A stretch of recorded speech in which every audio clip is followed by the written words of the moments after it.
Alright, welcome to SouFLoTV again, everybody. It's your host with the most. Watch this. Sometimes on SouFLoTV we are on the tail end of breaking news, and sometimes we're at the forefront of breaking news, right? Someone sent me something yesterday about Jay-Z coming on stage at a concert and telling everybody that Satan is the way, the truth, and the light. And I'm lucky I didn't run that story, because about an hour later, the story was ran again, saying that it was a hoax. This story, however, does not seem to be a hoax, because it's in the New York Times, it's in the New York Post, it's in the New York Daily News, it's been on CNN, MSNBC, and other credible news sources, right? Before I even read the story though, I want to force y'all to think outside the box. Check it. The headline of this story says, Golden Krust CEO kills himself in one of his Bronx factory. You know Golden Krust. If you're Jamaican and you pay attention to SouFLoTV, you know Golden Krust. If you are Caribbean, you know Golden Krust. You don't even have to be Jamaican or Caribbean. If you're into Jamaican food, you live somewhere in the United States of America, you know Golden Krust. It's funny how this is quickly ruled as a suicide though. But let me read the story real quick first. Lowell Hawthorne, who migrated to the US from Jamaica and founded a restaurant franchise chain with 120 locations in 9 states, commits suicide Saturday night in his Bronx factory. Now, bear with me a little bit. I'm a little nasal and stuffy. Hawthorne was 57 years old. The CEO of Golden Krust died of a self-inflicted gunshot wound, law enforcement sources said. Golden Krust opened its first restaurant in 1989 in the Bronx after Hawthorne, his wife Lorna, 4 of his siblings, and their spouses pooled their money together. Remember, we was talking yesterday and the day before about black people pooling their resources together and building great wealth? Well, he was able to do that. He did even more than that. Watch this. By 1996, the company, which was famous for its beef patties, owned 17 restaurants in New York alone. So, from 89 to 96, after pooling their resources together, you're talking about family members and their spouses and other family members pooled their resources together, and it took them from 89 to 96 to own 17 restaurants in New York alone, right? Then they started branching off into other states in the United States of America. Then it began its wildly successful franchise operation.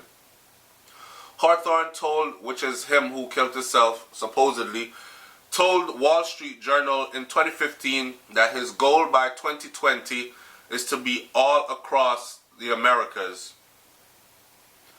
And all across the Americas will know of Jamaican beef patties, or Jamaican patties.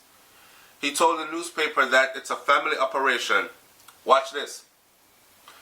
Hawthorne's wife, his 3 sons, and his daughter, not to mention his cousins, nieces, nephews, are all involved in Golden Krust. His 4 children. This is what you call wildly successful, right? And to me, his death is very, very suspicious. But anyways, his 4 children, Darren, who's a lawyer, who's also his corporate counsel, Omar, who's director of franchising, Monique, who runs the company's foundation, and Haywood, who is the vice president of manufacturing. Those are his 4 children. All 4 involved in top positions in the company, as well as many other family members throughout the company. from ground level all the way up. In this interview with the Journal, he could only guess how many relatives work in the corporation. His guess, dozens. So not only did this man pool together his resources with family members and form this wildly successful franchise chain of restaurants, but also provided jobs for dozens of family members, right? And top positions for all of his children. Saddened employees gathered outside the factory at 3958 Park Avenue Saturday night to pay their respect. People are saying things like, he's a nice man, he's a good man. I've been working here for 3 years. The Jamaican people, they feel it. All of us are Jamaican. All his employees were Jamaican at the factory. Not only that, he also employed all Jamaicans at his U.S. factory. We lost a Jamaican and we feel it. Hanaku Oksori, who worked at the plant for 17 years, said it's nice, he's nice with everyone. Hanaku Oksori does not sound like a Jamaican, so I don't think that was right. Although we do have weird names in Jamaica, but I don't think that's right that he employed all Jamaicans at the factory. Besides, I don't think they allow that in the U.S. You gotta hire at least a couple of American citizens. Though I might be wrong, I don't know. Someone says that the suicide was a surprise. We saw him every day. He talked to everyone. He was always in a good mood. Hawthorne wrote a book. He even wrote a book that's called The Baker's Son, chronicling his life in the Caribbean and his success in New York. Hawthorne on November 28 made a post on Facebook reflecting on his life.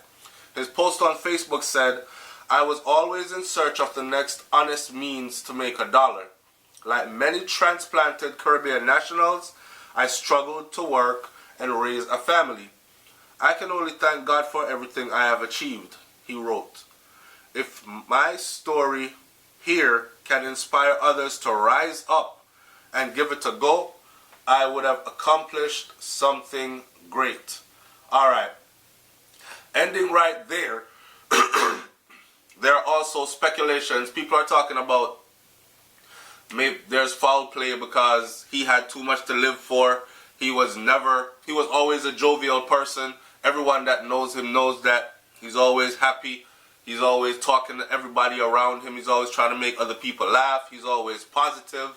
He never has negative stuff to say. He's not a person that gets out of character, screams, gets into argument if he disagrees with you, all this other stuff. So people are saying, no man, there's got to be foul play involved. Maybe it's something that has to do with some life insurance policy.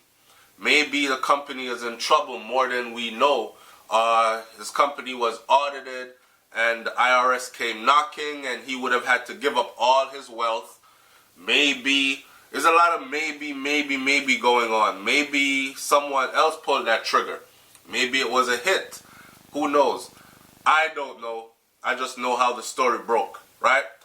All I can say is, when you see someone very happy on the outside, it doesn't mean that they're not suffering on the inside, right? And with that, and the suspicion of foul play, I asked SouFLoTV audience to leave your comments in the comment section below. I got a plane to catch in about 2 hours. I woke up feeling stuffy. I'm tired and all this other stuff. Anyways, we'll talk more about this later because there will be a part 2. Now, some anonymous person sent me this attachment that has to do with Hawthorne, and it looks like this. But I'm not going to put them up on the channel yet until I get more. Here's a picture of a man handcuffed with both hands look bandaged. Then there's a picture of a mansion.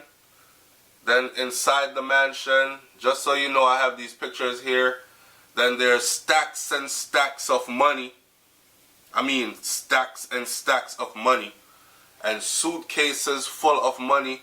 And then money stacked up to the ceiling in a room where this person was caught. So I don't know if this has anything to do with it, but it was sent to me along with this story about Hawthorne killing himself. And the headline says, New York Daily News, Golden Krust founder commits suicide in Bronx factory.